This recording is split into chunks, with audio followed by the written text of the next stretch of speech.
attendance rates go through the roof. Perfect record doesn't.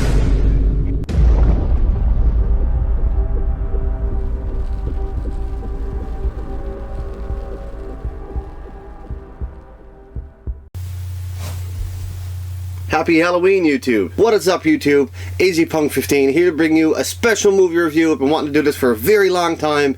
It is actually October 31st. It is Halloween, so what a better time to do the review for John Carpenter's magical film, Halloween. In 1978, John Carpenter had a bright idea of, hey, let's take this little concept of the babysitter murders and merge it with another concept that was given to him about setting it around the Halloween time, which we now know as Halloween. John Carpenter not only written and directed this film beautifully, but he also composed the score for this film, which is so iconic. The do-do-do-do-do-do-do-do. A little medley that he came up with from a little memory he had, and he played it on a piano, and then he based the whole scene and score around that little thing that he learned as a child to be so iconic. It's one of the most iconic scores in any film, horror and or non-horror in general. Deborah Hill, John Carpenter's ex-wife, and who has recently passed away, co-wrote the film alongside John. The film stars Jamie Lee Curtis in her very first film appearance. She plays the main babysitter of the film, Laurie Strode. It has the late, great Donald Pleasance as the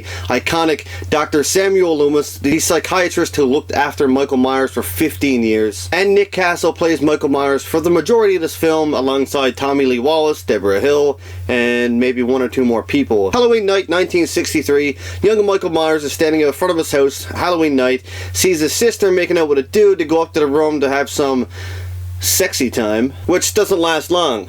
In fact, it's probably one of the shortest sex scenes in history of movies. He then proceeds to go to the back door of his house, grab a butcher knife, walk up the steps, and murder his sister in cold blood. He is sent to Smith's Grove Sanitarium under the care of Dr. Samuel Loomis. For 15 years, Michael has waited and waited. And the night before Halloween in 1978, Michael escapes and goes back to Haddonfield, Illinois, the fictional town in Illinois, to exact some murderous rampage once again on Halloween night. That is the synopsis for the film, guys. Is very basic for a story, but it is so well done. John Carpenter's vision of this little movie that he had in his mind to do for a certain company and then to add the Halloween theme along with it is very iconic in today's media. It hosted a slew of imitators, often imitated, never duplicated, they say, including Nightmare on Elm Street and Friday the 13th, Sleepaway Camp, and a whole bunch of other films that came in the late 70s and early 80s, which still to this day you can see some aspects of this film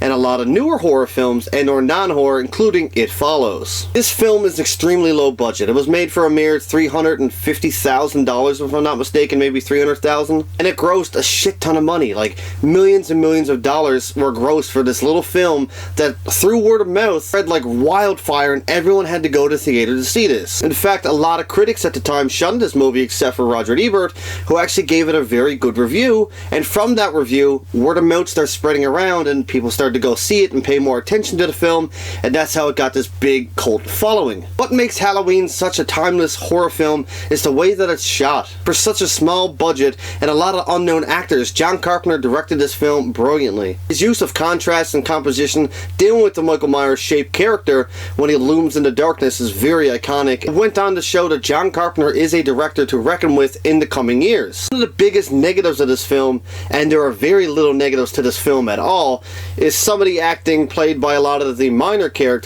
isn't all that great. In fact, Laurie Strode's performance and Jamie Lee Curtis is kind of cringeworthy at times, but the best acting performance in this film is arguably Donald Pleasance. He puts on a clinic when it comes to acting. He gives a monologue about how evil Michael Myers is in the Myers home while he's talking to Sheriff Brackett. It's honestly one of the best monologues in all of film, in my honest opinion. When Michael Myers returns home on Halloween night 1978 to exact more murders on the town of Haddonfield, Laurie's friends Annie and Linda take the blunt force of most of the murders and their boyfriends. This film, I can remember sitting back and watching it for the very first time, just getting goosebumps all over my body. Just the way it's shot and scored alone makes this such a beautiful film to watch. One of the best parts about this film is the fact that Michael Myers in the original Halloween didn't have a motive for his murders. He went around killing people at will.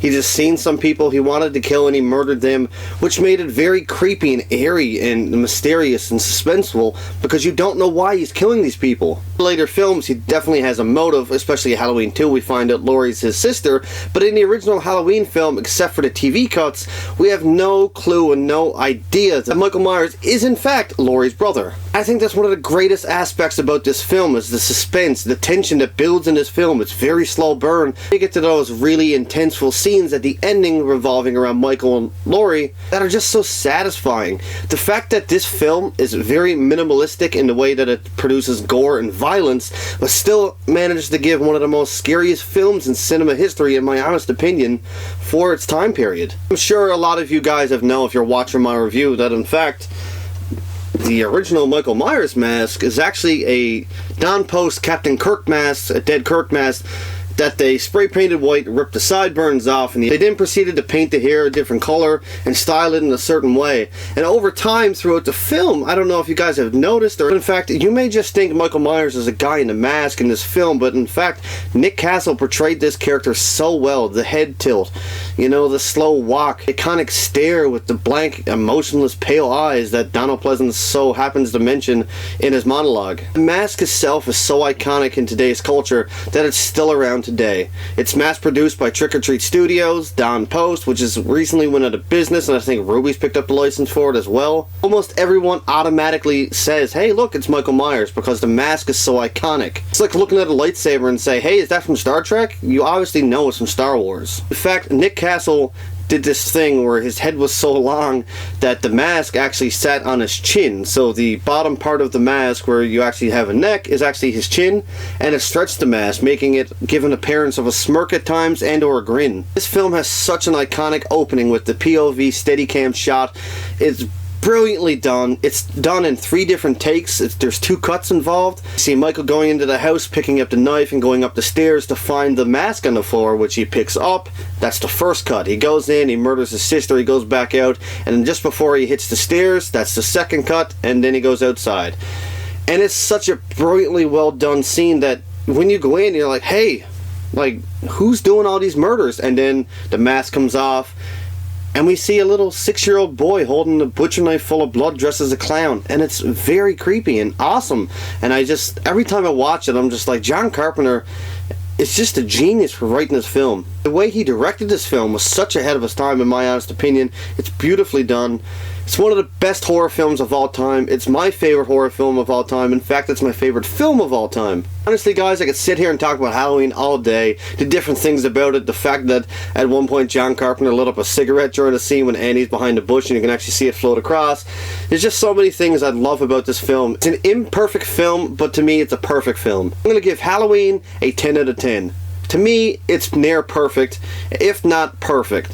And I cannot argue with the way I rated this film. I know a lot of people say, you know what, it's not that great in some aspects, but you know what? Just because it has a little bit of cringy acting throughout the film, not overshadow the fact that John Carpenter did an amazing job with minimal budget, not very well-known cast, and made such a great film. Anyway, guys, I really hope you enjoyed my Halloween review. I've been dying to do this one for years.